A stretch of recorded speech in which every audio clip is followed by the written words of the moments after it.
Welcome to Comic Kick, where you get your weekly kick of comics. I'm Jacob Knight with Geek Press, and I'm currently broadcasting from the room where Disney Marvel puts all of the Stucky fan fiction for when they eventually take over and Disney becomes in charge of the United States. They will throw everyone who's written any piece of it in jail. And that's why I don't write fan fiction.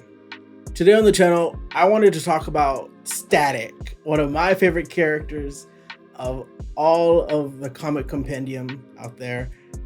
Love Static. Virgil Hawkins, he's my man. Virgil Hawkins was originally created in the 90s as a part of Milestone Media, which was this company published by DC Comics, created by Black American artists and writers who felt that minorities were being underrepresented in the current comic landscape of the time. So they got together and created a lot of iconic characters, including Icon, Rocket, Hardware, Static. Now, while those original runs of those characters ended, throughout the history of DC, they've been introduced in comics, in different animated TV shows, and they've kind of popped up here and there. But currently, DC's doing this thing called Milestone Returns, where they're bringing back each of these characters that I just mentioned into their own mini-series, and they're currently popping up. The first of which that has come out being Static.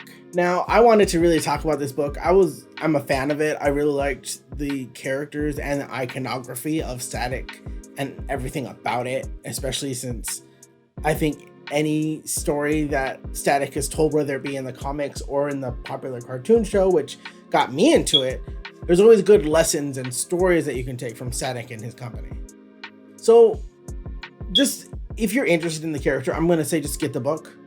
It's $3.99. You can find it at any local comic book shop. Of course, my comic book shop locator in the description. But I thought for this video, we could do a fun thing and just kind of compare the Static of then to the Static of now. You know, kind of looking at the number ones and seeing what the main difference is between these two books. Before we get into comparing these two, I want to take the most noticeable thing, the art. I love the art for both of these books. Very well done. I can appreciate aspects of both of them. The first being the 90s Static, having this such a beautifully drawn, it's very obviously hand drawn with markers and inks and coloring, and it's so of the time, yet it's just so wonderfully crafted. And because I feel like some artists don't know how to color in people of color. So just seeing all the different shadings and all the different faces back then, it was really well done. I really enjoyed it. Now for this new comic, I also really enjoyed it. On the flip side, while the 90s was very clearly handcrafted, drawn on the board, this is very obviously digitally rendered, which is really cool because you can make a lot of cool effects with digital drawing. I mean, if you look at some of the panels, the hair, the background, the effects, everything looks so vibrant and bright, almost like it's gonna, if I touch it, it would rub off on my fingers. And while the anatomy at a few moments in the newer art kind of throws me off, making me wonder, was this unfinished or is it a stylistic choice? I still enjoy it just as much as I do the 90s art. Now let's just talk about the writing. I'm gonna go over an overview of each comic, just super quick. Now, just for the writing, I'm going to recap the comics really quickly. So if you don't want spoilers for issue number 1, click here. Issue 1 of the 90s, it starts with Static already having a name, already having a costume, already having a reputation, already going out fighting crime, because this first issue is a two-parter. The first issue kind of introduces Static, his power set, the characters he's going to be interacting with. And this goes into part 2, which is the second issue, and these two kind of work together as an origin story for Static that throws you in, explains to you what you're doing, and then kind of keeps moving on from there. And I think it's very well done. As I said, it's very of the time, with some people using slurs and them wearing clothes that are so very late 90s. And they do a great job of capturing this kind of nerdy side of Static, because he is a big old dork at the end of the day. That's what the character is. And he's very charming, and although we don't get too much of his background characters, we do get these flashes that do seem really welcoming and entertaining. So I enjoyed it. Now in the latest number 1, we are start in a completely different place where Static doesn't have a costume, he doesn't have a name. He had his origin story, which is something I feel like we can debate later because people on Twitter got mad, but that's a whole other video.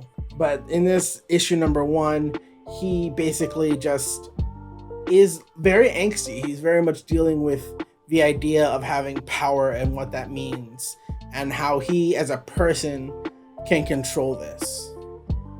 Because in the old issue, he already had control. We already saw a montage of him training. We saw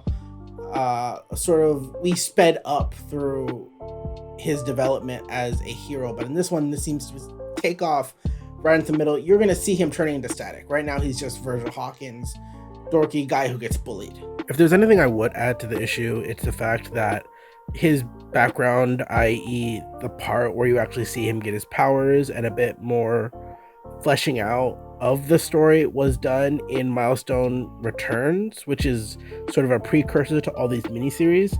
So I wish those panels could have been in this issue, just to give those who didn't have the chance to pick up that Milestone Returns comic would have a wider frame of reference for where the character is currently at.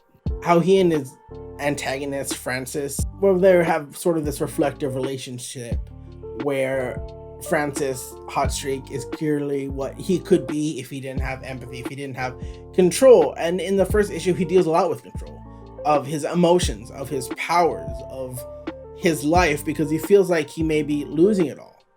And I feel like for those who are kind of in this tumultuous times, the idea of not having control and not knowing what to do could really resonate with some folks.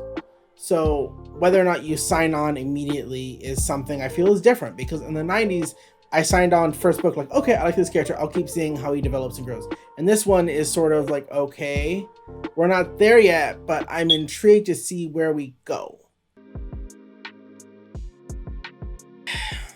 So what did you think of Static number 1? I really enjoyed it. I had a fun time, and I'm really interested to see where it goes. You know, the creator of the Geek Press said that I might be hyping this book up. And, you know, maybe I am, but let's hype things up that we like. Why not? So if you like this, make sure you comment and like and subscribe and tell someone you care about that you love them. Is that a requirement to be a part of this channel? Yes, I am sorry. You gotta tell someone you love them if you want to subscribe. So you haven't told anyone that you love them, unsubscribe. So thank you so much for watching. I'm Jacob Knight with the Geek Press, and make sure you come back next time for another kick of comics. Check you later.